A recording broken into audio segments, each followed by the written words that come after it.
We are now going to jump into classifications as to the difficulty faced with different types of change initiatives. The degree of difficulty is not uniform by all means, in that many change, such as the developmental change and transitional change, is within what is already somewhat controlled and known. The objectives can be well defined, well understood by everyone in the organization, and the goals can easily be built into the annual budget or quarterly performance reports. The focus then is on the execution for success. The planning is not as critical as is the execution. On the other hand, though, transformative change involves a much bigger portfolio of initiatives in that you can't necessarily do it all at once. It's too much. Change fatigue can easily set in before you get to the end of that particular initiative. You need to break it up. Also, there's more different moving parts. You've got interdependent parts, you've got intersecting parts, and in many cases, outside the organization also starts to come into play in the planning process itself. There's also more unpredictability when transformative change is approached, in that you don't really know that end state. It requires an iterative approach in that you try to get to that change vision out there, but you don't always get it right, and you may need to step back a little bit and replan, refocus. That creates some difficulty in the organization because the certainty and the clarity is not always there. It becomes more of a vision that evolves as you get closer to it. To some extent, this difficulty of transformative change really explains the low success rate of change initiatives. Because there is such a low change rate of effectiveness, it really kind of distorts it. So when you look at the statistics on change success, you need to be careful as to what is being surveyed. Transformative change, very low. Developmental, transitional, incremental change, not so much because it is not nearly as difficult. The focus then also in the transformative is on discovery. You discover as you move forward without always an assurance of success, because you're really building that future from a problem definition and a directional movement, not necessarily with full knowledge of where you're going to end up. You're directionally moving, yes, but that end state, you're going to know it as you get closer to it. Let's talk then about the scale of change, the degree of difficulty. The easiest is the fine tuning. This is the incremental change, the minor developmental change, and where you're making just minor adjustments to the current organization, processes, structure, or the way you do business. It's basically working, but not as well as you would like, so you're making minor changes to it. Next is the adjustment. You're doing a little bit more change to the core itself, but again, this is still a systematic approach, somewhat predictable, and again is within the developmental framework of change. The third level, though, is a little bit where you're talking about the modules. You're starting to move pieces of the organization around, maybe through a reorganization or a process reengineering. It becomes more transitional in that you're moving from one state to the next, and you're reforming major parts of the organization. This is within your control area, and the impact to others is somewhat minimal or within your control or great level of influence. The fourth level then is the much more radical. Major commitment is required, transformative change. This is very difficult at best and requires a large degree of focus, as well as how to understand the big picture so that you can break up the change into different chunks that will move you directionally where you want to go and collectively get you there without trying to overwhelm the organization with too much at one time. Scale of change, degree of difficulty changes with the magnitude and the organizational degree of impact. This is a change framework for organizational learning. The reason this is important is that at the core of organizational change is really learning something different. So therefore, the field of organizational learning or knowledge management starts to have a direct influence on how you approach organizational change. There's 3 loops of learning, and this is illustrated really by 3 different types of thermostats. The first is a single loop learning where it basically follows the rules. You set the thermostat and the thermostat automatically keeps it at that temperature. No changes, it just keeps it at that temperature as a control mechanism. This is your fine-tuning, your developmental within that control area. The second is more of a reforming in that you have a decision to make as to what should the temperature be.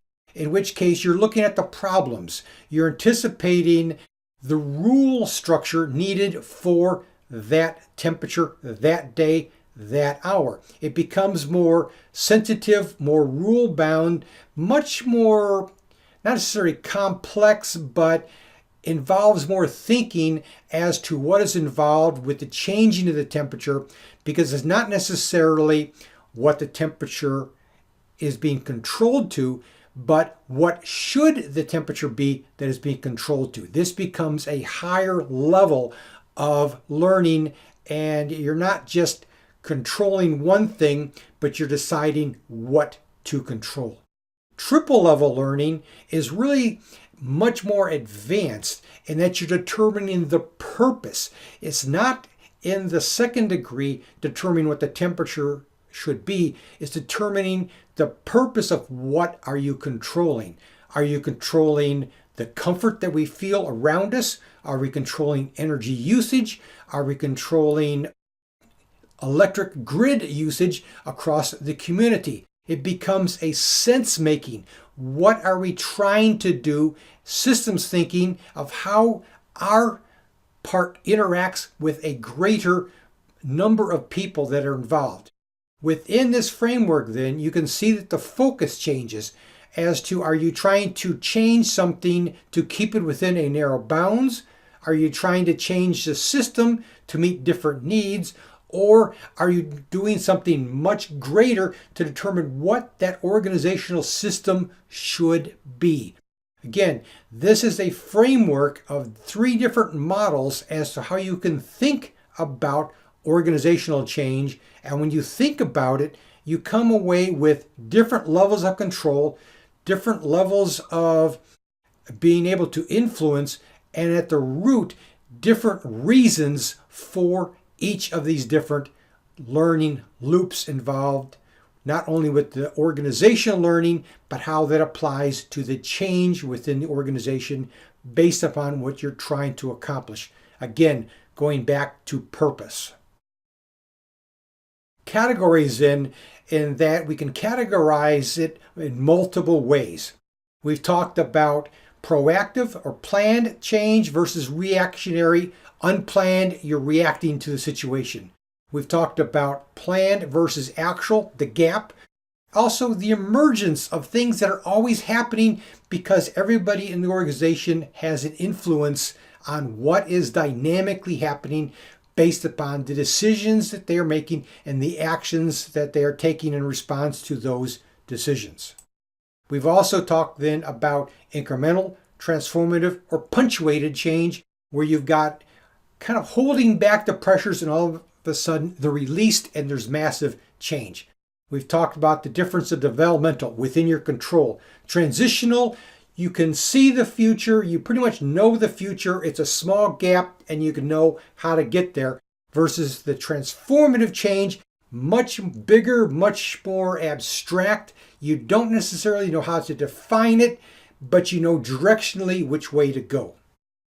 We've also then got the fine-tuning, the adjustments, the modular, or the more radical. Again, very similar to the developmental, transitional, transformative, different little ways of looking at it used in different situations.